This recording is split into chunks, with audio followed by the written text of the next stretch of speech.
सोचिए जरा, आप सुपरमार्केट के फ्रीजर सेक्शन में खड़े हैं। चारों तरफ रंग बिरंगे आइसक्रीम के डब्बे ही डब्बे। गर्मी में इससे बढ़िया और क्या हो सकता है ना? पर क्या हो अगर मैं कहूं कि जिस चीज को आप आइसक्रीम समझकर घर ले जा रहे हैं, वो असल में आइसक्रीम है ही नहीं? सवाल सीधा सा है। जब हम कोई पैकेट खरीदते हैं तो हमें ये जानने का पूरा हक है कि भाई उसके अंदर है क्या। लेकिन आइसक्रीम की दुनिया में ना एक ऐसी सच्चाई छिपी है जिसके बारे में शायद हम में से ज्यादातर लोगों को पता ही नहीं होता। 40%। जी हाँ, ये आंकड़ा थोड़ा चौंकाने वाला है। पर भारत में आइसक्रीम सेक्शन में बिकने वाले करीब करीब 40% प्रोडक्ट्स असल में आइसक्रीम होते ही नहीं हैं। वो कुछ और हैं, जिन्हें कानूनी तौर पर एक अलग नाम भी दिया गया है, पर उनकी पैकेजिंग इतनी मिलती जुलती होती है कि हम धोखा खा जाते हैं। तो चलिए आज इसी पहेली को सुलझाते हैं।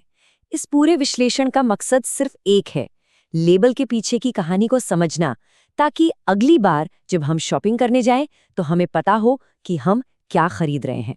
तो ये है सबसे बड़ा और सबसे बुनियादी फर्क। एकदम सिंपल तरीके से समझते हैं। जो असली आइसक्रीम होती है वो बनती है दूध और दूध से निकले फैट से, जिसे हम मिल्क फैट कहते हैं। वहीं दूसरी तरफ है फ्रोजन डिजर्ट, जिसमें मिल्क फैट की जगह वनस्पति तेल यानी वेजिटेबल ऑयल का इस्तेमाल होता है, जैसे कि पाम ऑयल। और देखिए, ये कोई मनगढ़ंत बात नहीं है। FSSAI यानी हमारी food safety and standards authority of India ने इसे बिल्कुल साफ साफ बताया है। कानून ये कहता है कि अगर किसी प्रोडक्ट में मिल्क फैट की जगह वेजिटेबल ऑयल यूज हुआ है तो भाई आप उसे आइसक्रीम नहीं कह सकते, उसे फ्रोजन डेजर्ट ही कहना पड़ेगा। तो अब सबसे बड़ा सवाल ये उठता है कि हम और आप जब बाजार में खरीदने जाते हैं तो इस फर्क को पहचाने कैसे। चलिए कुछ बहुत ही आसान से तरीके देखते हैं जो अगली शॉपिंग में आपके बहुत काम आने वाले हैं। अच्छा, तो 3 बहुत ही सिंपल स्टेप्स हैं। सबसे पहला काम, पैकेट को घुमा कर देखिए। अक्सर बहुत ही छोटे छोटे अक्षरों में कहीं साइड में या पीछे फ्रोजन डेजर्ट लिखा होगा। दूसरा स्टेप, उसकी सामग्री यानी इंग्रेडिएंट्स की लिस्ट पढ़िए। अगर उसमें एडिबल वेजिटेबल ऑयल या पाम ऑयल जैसा कुछ लिखा है तो समझ जाइए ये आइसक्रीम नहीं है। और तीसरा, खाते समय उसके टेक्सचर पर गौर कीजिए। असली आइसक्रीम एकदम क्रीमी और सॉफ्ट होती है, जबकि फ्रोजन डेजर्ट ज्यादा सख्त और चिपचिपा सा लग सकता है। अब यहाँ देखिए, जब हम दोनों की इंग्रेडिएंट लिस्ट को आमने सामने रखते हैं ना तो फर्क बिल्कुल साफ नजर आता है। आइसक्रीम में फैट का सोर्स क्या है? दूध। और फ्रोजन डेजर्ट में वेजिटेबल ऑयल। बस यही वो सबसे बड़ा सुराग है जो आपको लेबल पर ढूंढना है। ओके, तो आपको ये सोच सकता है कि ठीक है, एक में मिल्क फैट है, दूसरे में वेजिटेबल ऑयल, तो इससे क्या फर्क पड़ता है? अरे फर्क पड़ता है, और बहुत बड़ा फर्क पड़ता है, खासकर जब बात हमारी सेहत की आती है। देखिए, फ्रोजन डेजर्ट में जो वेजिटेबल ऑयल इस्तेमाल होते हैं उनमें अक्सर सैचुरेटेड फैट्स और ट्रांस फैट्स की मात्रा ज्यादा होती है। ये वही बैड फैट्स हैं जिनके बारे में हम हमेशा सुनते हैं कि इनसे बचना चाहिए। ये कोलेस्ट्रॉल बढ़ाते हैं और दिल की बीमारियों का खतरा भी। और जहां तक ट्रांस फैट की बात है, उसका तो कोई सेफ लेवल होता ही नहीं है, मतलब जरा सा भी नहीं। और जब हम इन वेजिटेबल ऑयल्स की बात करते हैं ना तो उनमें भी एक नाम है जो खास तौर पर चिंता की वजह है, और वो है रिफाइंड पाम ऑयल।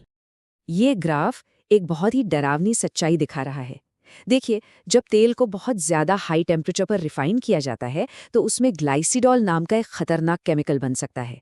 अब आप खुद देखिए, पाम ऑयल में इसकी मात्रा कितनी ज्यादा है, दूसरे तेलों के मुकाबले कहीं ज्यादा। ऑलिव ऑयल से तो लगभग 250 गुना से भी ज्यादा। और सबसे बड़ी चिंता की बात यह है कि इस केमिकल को कैंसर पैदा करने वाला माना जाता है।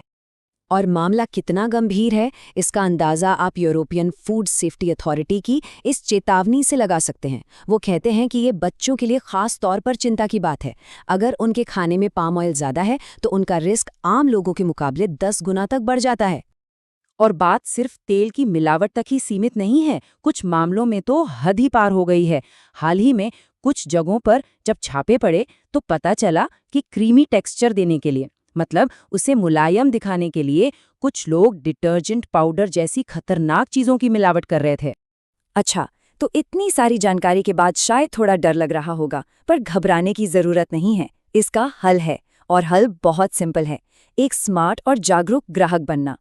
चलिए आपकी मदद के लिए एक आसान सी चेकलिस्ट बनाते हैं।